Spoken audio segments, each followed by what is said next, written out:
The mining outpost on Kepler 442b was a small place, forgotten by most of humanity. It sat between rust-colored mountains on a world that nobody cared about except for the 73 people who lived there. They worked hard, extracting rare minerals from deep underground, counting the days until they could go home to Earth. Commander Laura Bennett had run this outpost for 3 years. She was a calm woman with gray streaks in her dark hair and tired eyes that had seen too many long shifts. She knew every person under her command by name. She knew their families, their dreams, their complaints about the food in the cafeteria. These were her people, and she took care of them. The day everything changed started like any other. The morning crew went down into the mines. The night crew came up to sleep. Children went to the small schoolroom where a retired teacher named Carol taught them math and science. Life moved in its quiet rhythm, the same as it had for years. Danny Marsh sat at his communication station, bored and tired. He was 24 years old, fresh from training on Earth, assigned to this remote outpost as his first real job. He spent most of his shifts watching empty space on his screens, waiting for supply ships that came once every few months. When the first contact appeared on his sensors, he thought it was a glitch. Then 2 more appeared. Then 10. Then 50. Danny's hands started shaking as he counted the ships dropping out of faster-than-light travel. They were not human ships.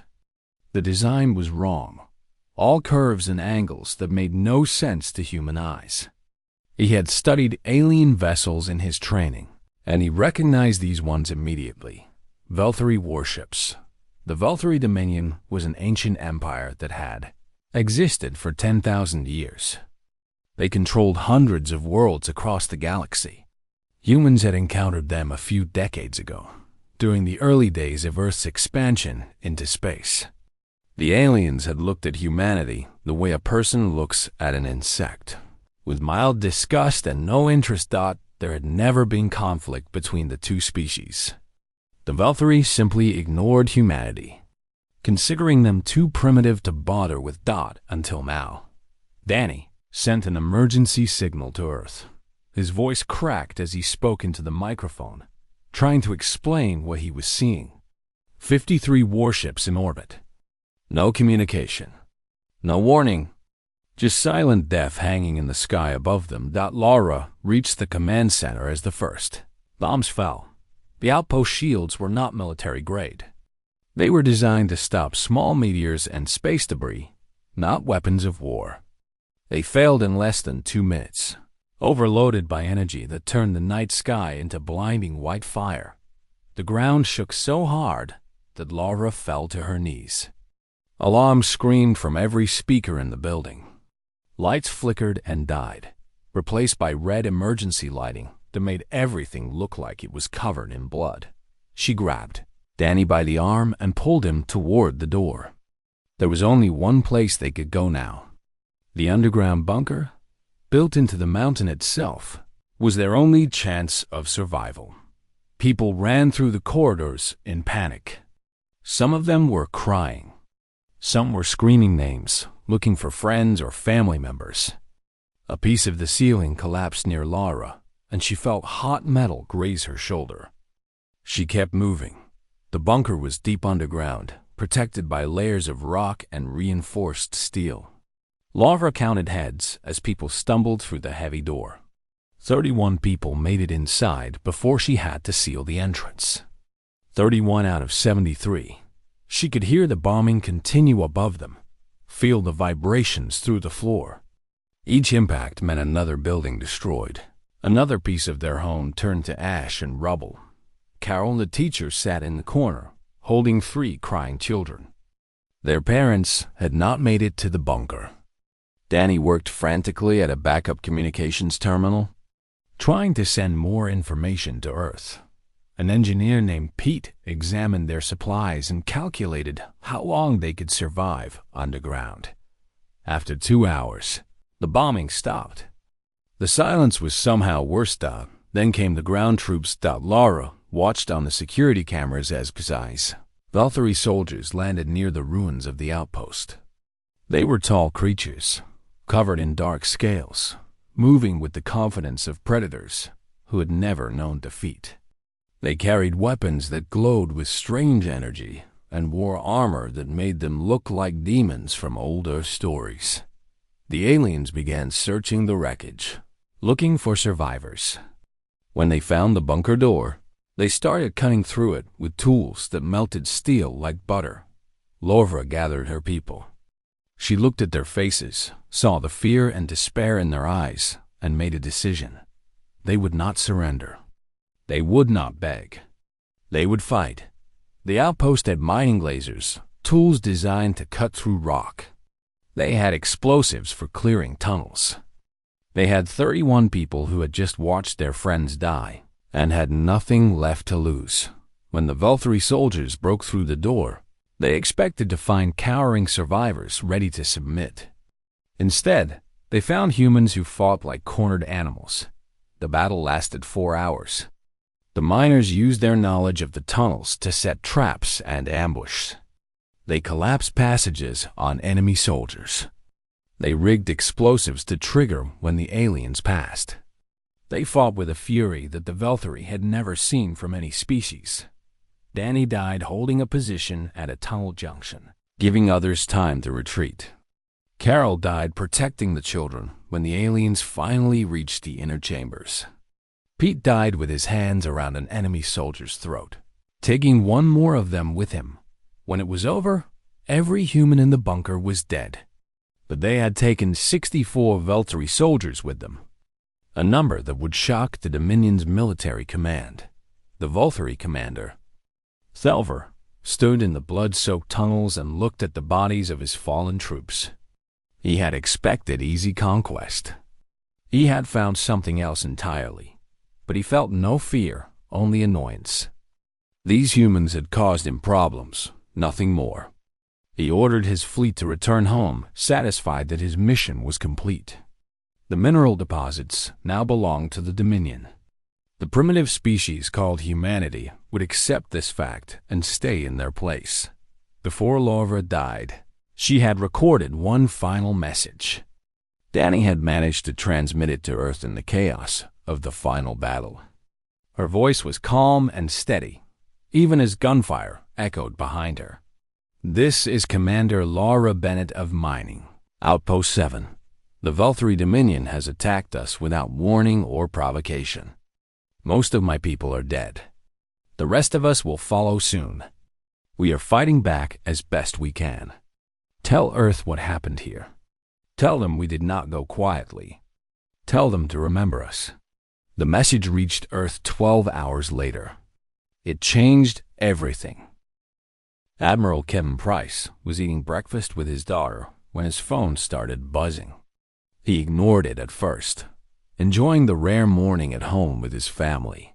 But the phone kept buzzing, again and again, until his wife gave him a look that told him to answer it. 5 minutes later, he was in his car, driving faster than he should toward military headquarters. His breakfast sat cold on a table. Forgotten that the United Earth Defense Council met in a room deep underground, protected by walls thick enough to survive a nuclear strike. Kevin had been in this room many times before, but he had never seen the faces around the table look so grim. President Maria Santos stood at the front of the room. She was a small woman with sharp eyes and silver hair, known for her calm demeanor in any crisis. But today, even she looked shaken. "Play the recording," she said. The screens around the room came to life. They showed footage from Kepler 442b, captured by security cameras and transmitted to Earth before the outpost fell. Kevin watched in silence as Valkyrie warships filled the sky. He watched the bombing, the destruction, the chaos. He watched people running and dying. He watched the final stand in the tunnels die when Laura Bennett's last message played. The room was completely silent. Her voice, steady and brave in the face of death, echoed off the walls. "Tell them we did not go quietly." The recording ended. For a long moment, Nobody spoke. Kevin had been a military man for 30 years. He had seen combat, lost friends, made hard decisions. But watching those civilians die, watching children hide in a bunker while aliens bombed their home, filled him with a cold rage he had never felt before. President Santos turned to face the room. The Veltri ambassador has requested a meeting. He wants to explain his government's actions. She paused. I want recommendations before I speak with him. General Patricia Wells, commander of Earth's ground forces, spoke first. We need more information. We don't know why they attacked. We don't know if this is the beginning of a larger campaign or an isolated incident. With respect, General, Kevin said, I don't think the why matters much anymore. 73 of our people are dead. 14 of them were children. Whatever their reasons, the Veltri made a choice. Now we make ours. The debate continued for 2 hours. Some argued for caution, for diplomacy, for measured response. Others demanded immediate retaliation. Kevin listened to all of it, thinking about Lara Bennett and her people, about the message she had sent in her final moments. In the end, President Santos made the decision herself. Bring in the ambassador. The Veltri diplomat was tall, like all his kind, with dark green scales and eyes that reflected light like a cat's. He walked into the room with the confidence of someone who believed he was speaking to inferiors. Kevin immediately wanted to punch him in the face. President Santos, the ambassador said through his translator device, I come to explain the actions of the Dominion and to establish proper relations between our peoples. Explain, Santos said flatly. The ambassador launched into a speech about the natural order of galactic civilization. The Veltri had been expanding across space for 10,000 years. They had a right to resources wherever they found them. Lesser species were expected to accept this and stay out of the way. Humanity's outpost had been in territory the Dominion wanted, so the Dominion had taken it. This is how the galaxy works, the ambassador concluded. Your people were given warnings to leave. They refused. The consequences were unfortunate but necessary. Kevin felt his hands clench into fists. Warnings? There had been no warnings. The Veltri had simply arrived and started killing. President Santos leaned forward. Ambassador, I'm going to ask you a simple question, and I want a simple answer. Does your government intend to apologize for the deaths of 73 human citizens, including 14 children? The ambassador looked confused, as if the question made no sense to him. Apologize? No. Why would we apologize for dealing with an obstacle? Your people were in our way. They are no longer in our way. The matter is settled. The room went very quiet. Santos nodded slowly. Thank you for your honesty, Ambassador. You've made our decision much easier. She turned to Kevin. Admiral, how long until we can assemble a strike fleet? Kevin did some quick calculations in his head. 48 hours for initial deployment. We can have 300 ships ready within a week. The ambassador's confident expression finally cracked. Strike fleet? You cannot be serious. The Dominion has existed for 10,000 years. We have conquered hundreds of worlds.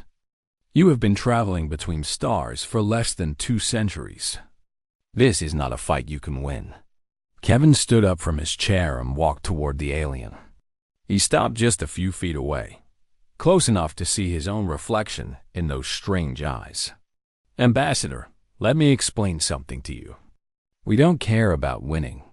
We don't care about your 10,000 years of history. We don't care about your hundreds of conquered worlds. He pointed at the screen, still showing the frozen image of the destroyed outpost. We care about that. We care about 73 people who woke up one morning just trying to live their lives and ended up dead because your government decided they were in the way. He leaned closer. You came here thinking we would protest, maybe impose some economic sanctions, and then accept our place in your galactic order. You were wrong. We're going to come to your homeworld, Ambassador. We're going to show you what humanity does when someone hurts our people." The ambassador tried to recover his composure. "You are making a terrible mistake. The Dominion will destroy your fleet. Your species will be enslaved or exterminated." "Maybe," Kevin said, "but we're coming anyway. And we're bringing weapons your intelligence officers have never seen. Things we built hoping we would never have to use." The Prometheus Protocol. For the first time, the ambassador looked genuinely afraid. Humanity had been developing weapons in secret for decades, preparing for the day when some hostile alien species might threaten Earth. The Velthari, in their arrogance, had not bothered to spy on such a primitive civilization. "What is the Prometheus Protocol?" he asked. Kevin smiled, but there was no warmth in it. "You'll find out." The ambassador was escorted out of the building and told to leave Earth immediately. His ship departed that night, carrying a message back to the Dominion. The humans were coming, and they were not coming to negotiate. Within 48 hours, 300 of humanity's most powerful warships gathered in orbit around Earth. Crews said goodbye to their families. Officers reviewed battle plans. Engineers loaded weapons that had never been tested in actual combat. Captain Greg Morrison commanded the flagship, a massive carrier named Avalanche. He stood on the bridge as his ship prepared to depart, looking at Earth through the main view screen. Blue oceans, white clouds, the only home humanity had ever known. "Captain," his communications officer said, "all ships report ready." Greg took a deep breath. He thought about Laura Bennett, about her final message, about the 73 names that would soon be carved into memorial walls. "Set course for Velthari space," he ordered. "All ships, engage." The fleet jumped to faster-than-light speed and disappeared into the darkness. Earth grew small behind them and then vanished entirely. The war had begun. The journey to Velthari space took 3 months. 3 months of traveling through empty darkness, moving faster than light toward an enemy that had ruled the galaxy for thousands of years. 3 months for the crews to think about what they were doing and what might happen when they arrived. Lieutenant Commander Nicole Page served as the tactical officer aboard the destroyer Reckoning. She was 32 years old, with short brown hair and eyes that seemed to notice everything. Her job was to study the enemy and find ways to beat them. During the long voyage, she barely slept. Nicole had access to every piece of information humanity had gathered about the Velthari over the years. She read intelligence reports, analyzed captured technology, studied recordings of their military exercises. What she found was not encouraging. The Velthari were superior in almost every way that mattered. Their ships were faster. Their shields were stronger. Their weapons could hit targets from distances that human sensors could barely detect. On paper, the coming battle looked like suicide, but Nicole noticed something interesting hidden in all that data. The Velthari had been fighting the same way for thousands of years. Their tactics were ancient, refined over centuries, and almost perfectly efficient.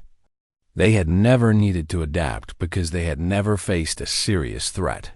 More importantly, they did not understand sacrifice. Their wars were careful, calculated affairs. They would retreat rather than take heavy losses. They would negotiate rather than risk destruction. The concept of fighting to the last person, of accepting death rather than defeat, was foreign to their military thinking. Nicole brought her analysis to Captain Greg Morrison during the second month of the voyage. They sat in his office, surrounded by star maps and tactical displays, while she explained what she had found. "They've never fought anyone like us," she said.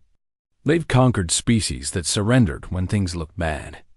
They've beaten enemies that valued survival above all else. They don't know what to do against someone who won't stop coming." Greg listened carefully. He was a tall man in his 50s, with gray at his temples and scars on his hands from decades of service. He had fought in 2 previous conflicts, small skirmishes against minor alien species, and he knew what battle looked like. "So our advantage is that we're willing to die?"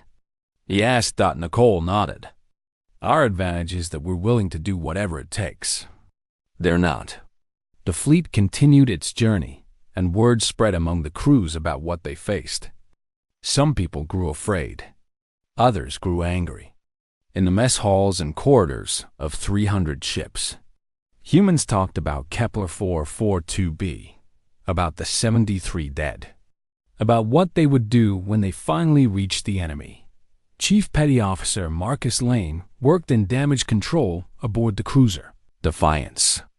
He was 40 years old, with thick arms and a face that had been broken and healed more times than he could count.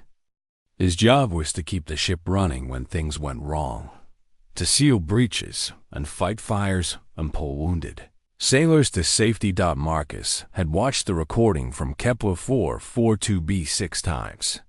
He had memorized the faces of the dead, learned their names, read about their lives in the personnel files. He kept a photo of Carol, the teacher, on his locker door, a woman he had never met who had died protecting children she loved. When other sailors asked him why he volunteered for this mission, Marcus just pointed at that photo. No other explanation was needed. The Valkyrie knew the humans were coming. Their scouts had tracked the fleet from the moment it left Earth's system. The Dominion used the 3 months to prepare their defenses and issue threats. Every day, the human fleet received messages from Valkyrie commanders. The messages warned of total destruction. They promised that humanity would be enslaved, their planets conquered, their species reduced to nothing. They demanded surrender and begged the humans to see reason. Admiral Kevin Price listened to every message. He never responded. On the 87th day of the voyage, the fleet reached the border of Valkyrie space. Ahead of them lay the first defense line, 200 enemy warships arranged in perfect formation, blocking the path to their homeworld. The Valkyrie commander sent one final message. His face appeared on every screen in the human fleet, speaking through a translation program that made his words sound flat and mechanical. "Human vessels, you have entered sovereign territory of the Valkyrie Dominion. You are outnumbered and outmatched. Surrender now, and your crews will be treated with mercy. Continue forward, and you will be destroyed. This is your final warning." Admiral Price appeared on the screens next, his image replacing the alien commander's face. He looked tired, the weight of what he was about to order visible in his eyes. But his voice was steady. "All ships, this is Admiral Price. You know why we're here. You know what they did. You know what we're going to do." He paused. "Battle stations. Engage the enemy." 300 human ships surged forward. 200 Valkyrie ships opened fire. The battle was chaos. Energy weapons tore through space, leaving trails of light that burned afterimages into human eyes. Ships exploded, scattering debris and bodies across the void. The noise of combat filled every corridor, every room, every corner of every vessel in the fleet. Marcus Lane worked through the battle in a haze of smoke and screaming alarms. The Defiance took hit after hit, each impact tearing new holes in her hull. He sealed breaches with emergency patches. He dragged wounded sailors away from burning compartments. He watched friends die and kept working, because stopping meant dying too. Nicole Page called out targets from her station aboard the Reckoning, her voice steady despite the destruction around her. She watched human ships vanish from her display, one after another, and forced herself to keep focusing on the enemy. The battle lasted 6 hours. When it was over, the first Valkyrie defense line had ceased to exist. Every enemy ship was destroyed or disabled. The path to their homeworld was open, but the cost was terrible. 94 human ships were gone, broken apart or burned to nothing. Thousands of sailors were dead. The surviving vessels were damaged, some barely able to fly. limping forward through fields of wreckage. Marcus sat in a corridor of the Defiance after the shooting stopped. The deck was covered in blood and ash. His hands were burned from handling hot metal. His lungs hurt from breathing smoke. He thought about going home. He thought about telling his commanders that this was enough, that they had proven their point. That continuing forward was madness. Then he remembered Carol, the teacher, holding children in her arms while aliens burned her home. He remembered 73 names carved into his memory. He stood up and went back to work. The fleet continued toward Valkyrie Prime. They had won the first battle, but the second defense line was waiting. And this time, the enemy would be ready. The second defense line was even larger than the first. 300 Valkyrie warships waited in formation, spread across the space between the human fleet and their homeworld. Behind them, massive orbital platforms bristled with weapons powerful enough to destroy entire squadrons with a single shot. Admiral Kevin Price looked at the tactical display and felt his stomach drop. His fleet had been reduced to just over 200 ships, many of them damaged from the previous battle. The enemy ahead was fresh, well-supplied, and fighting to protect their home. A direct assault would be suicide. The human fleet would be destroyed long before they reached the planet. But Kevin had not come all this way to fight a conventional battle. He called Commander Anthony Blake to his office aboard the Avalanche. Anthony was 45 years old, with a shaved head and calm eyes that betrayed nothing. He commanded a special unit of 12 small ships that had stayed hidden at the back of the fleet throughout the journey. "It's time," Kevin said. Anthony nodded slowly. He had known this moment would come from the day he received his orders back on Earth. His unit carried the Prometheus weapons, devices so terrible that humanity had prayed they would never be used. Quantum destabilizers, they were called. Machines that could trigger chain reactions in a planet's core, tearing it apart from the inside. "My team is ready," Anthony said. "We just need a distraction." Kevin outlined the plan. The main fleet would engage the Valkyrie defense line, drawing their attention and their fire. While the enemy focused on the larger battle, Anthony's 12 ships would slip through the chaos and position themselves around Valkyrie Prime. "You understand what we're asking you to do," Kevin said. It was not a question. Anthony met his eyes. "I watched the recording from Kepler 442b. I saw what they did to those people. I understand exactly what I'm doing." He left to prepare his team. Kevin watched him go and wondered if history would remember them as heroes or monsters. The battle began at dawn, measured by ship time. The human fleet surged forward, weapons blazing, throwing everything they had at the enemy line. It was not a fight they could win, and everyone knew it. They just needed to hold the enemy's attention long enough. The Valkyrie commander was confident at first. His forces were superior, his position was strong, and the humans seemed to be repeating their previous tactics. He ordered his ships to engage and destroy the attackers, expecting victory within hours. He did not notice the 12 small vessels that slipped away from the main battle. Anthony Blake flew at the front of his formation, guiding his team through asteroid fields and debris clouds to avoid detection. His ship was called the Shadow, a name that seemed appropriate for what they were about to do. The journey through enemy space took 4 hours. They lost 4 ships to patrols and defensive satellites, their crews dying without a sound to avoid alerting the enemy. 8 ships remained when they finally reached their designated positions around Valkyrie Prime. Anthony looked at the planet through his viewport. It was beautiful in its way. Blue-green oceans covered most of the surface. Cities sparkled on the night side, lights from billions of lives going about their daily business. The Valkyrie had built their civilization here over 10,000 years. He was about to end it. The Prometheus weapons were simple in principle, terrifying in effect. Each device would create a quantum instability deep within the planet's core. The instabilities would spread, disrupting the geological forces that held the world together. Within days, Valkyrie Prime would tear itself apart. "All ships, report status," Anthony said into his communication system. 7 voices responded. All devices were ready. All crews were prepared. "Begin countdown," he ordered. Back at the main battle, things had gone from bad to worse for the human fleet. 50 more ships had been destroyed, and the survivors were barely holding on. But they had done their job. The enemy was focused entirely on them, oblivious to the threat already in position around their homeworld.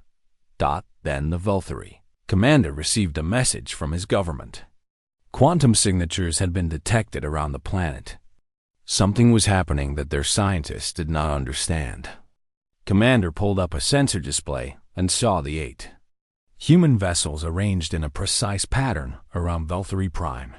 Each vessel was emitting strange energy readings, building towards something his instruments could not identify.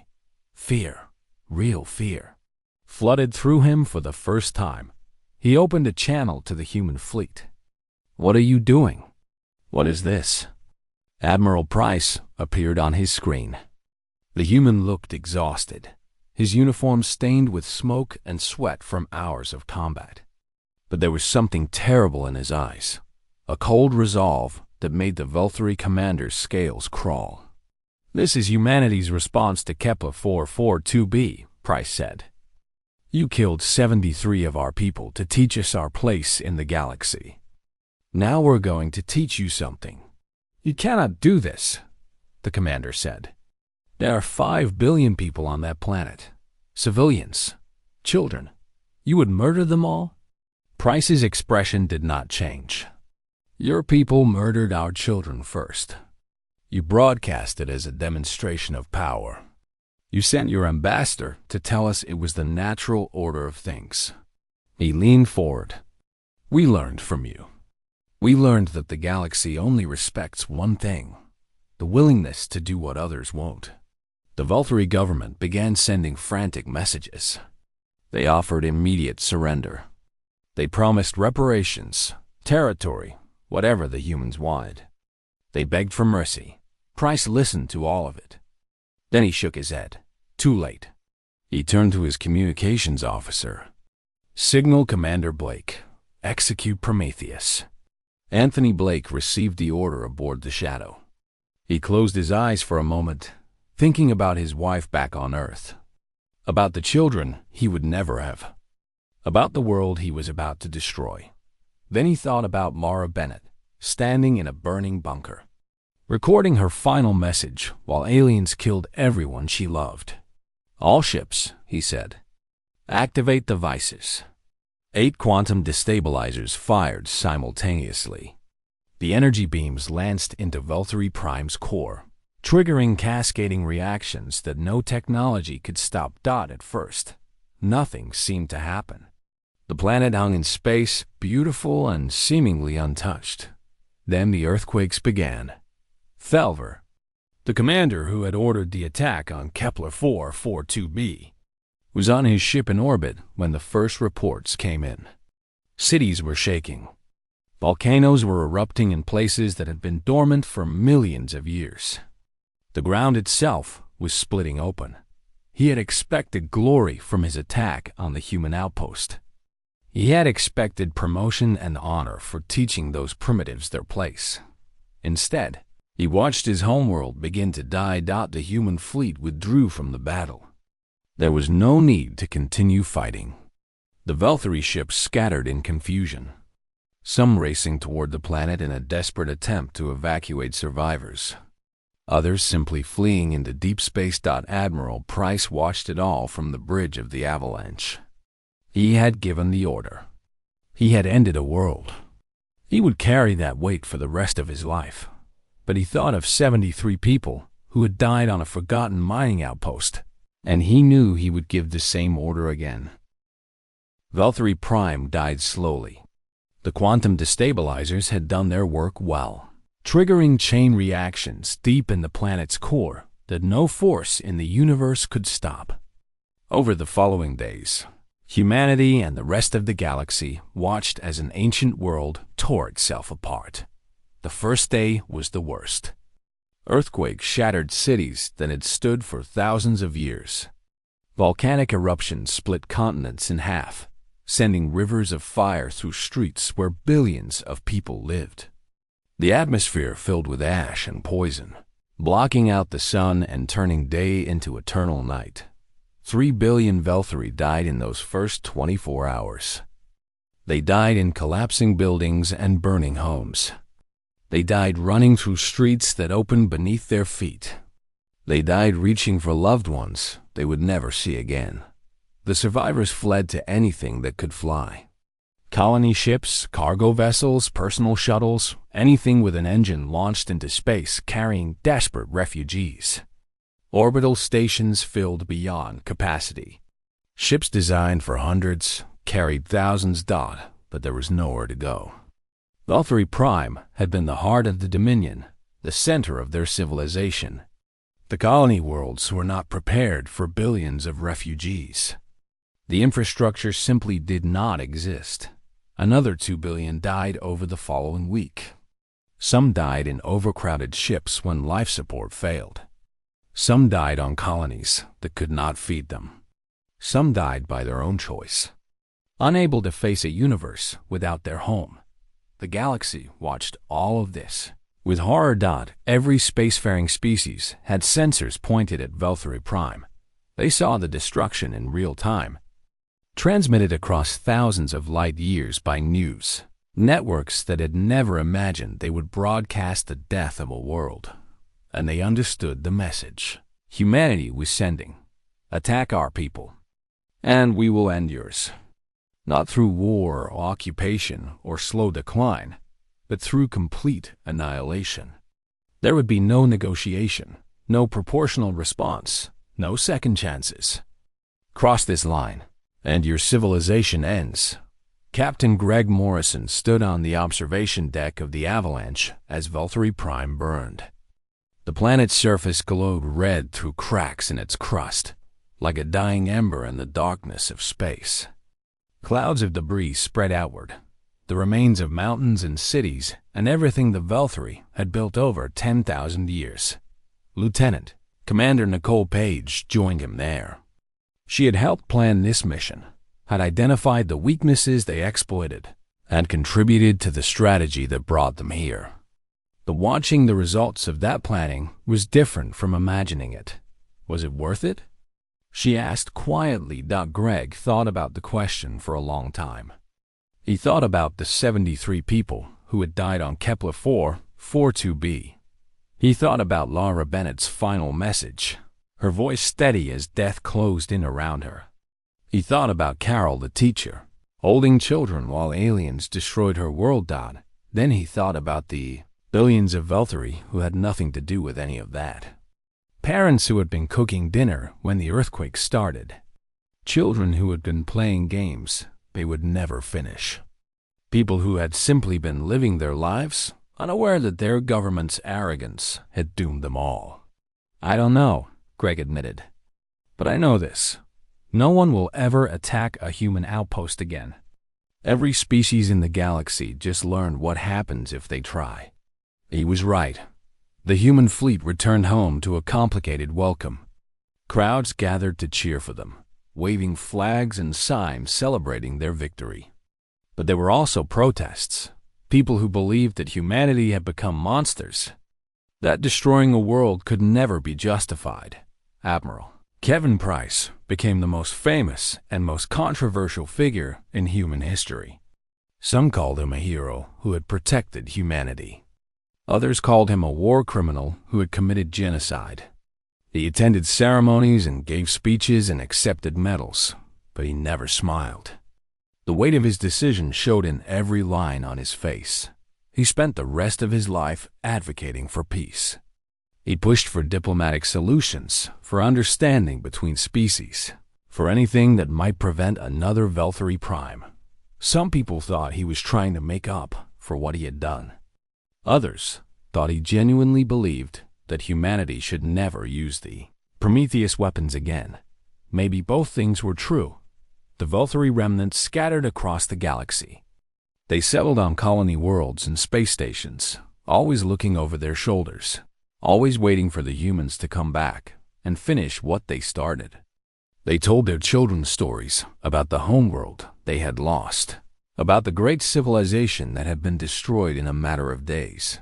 They became a warning to every other species. This is what happens when you underestimate the humans. This is what happens when you hurt their people. Centuries passed.